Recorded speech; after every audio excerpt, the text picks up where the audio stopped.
దేవుని వాక్యము మనము పఠించబోతున్నాము. ఆది కాండము 2వ అధ్యాయము 18 నుంచి 24 వచనాలు. మరియు దేవుడైన యెహోవా, నరుడు ఒంటరిగా నుండుట మంచిది కాదు, వానికి సాటి అయిన సహాయమును వాని కొరకు చేయదము అనుకొనెను. దేవుడైన యెహోవా ప్రతి భూజంతువును ప్రతి ఆకాశ పక్షిని నేల నుండి నిర్మించి ఆదాము వాటికి ఏ పేరు పెట్టునో చూచుటకు అతని యొద్దకు వాటిని రప్పించెను. జీవము గల ప్రతి దానికి ఆదాము ఏ పేరు పెట్టెనో ఆ పేరు దానికి కలిగెను.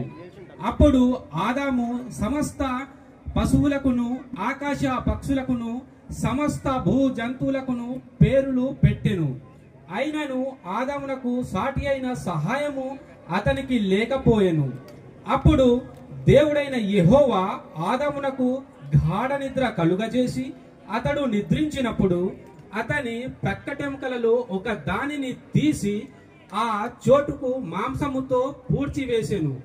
తరువాత దేవుడైన యెహోవా తాను ఆదాము నుండి తీసి ప్రక్కటెముకను స్త్రీనిగా నిర్మించి ఆమెను ఆదాము నొద్దకు తీసుకొని వచ్చెను. అప్పుడు ఆదాము ఇట్లనెను, నా ఎముకలలో ఒక ఎముక, నా మాంసములో మాంసము నరునిలో నుండి తీయబడెను గనుక నారి అనబడెను.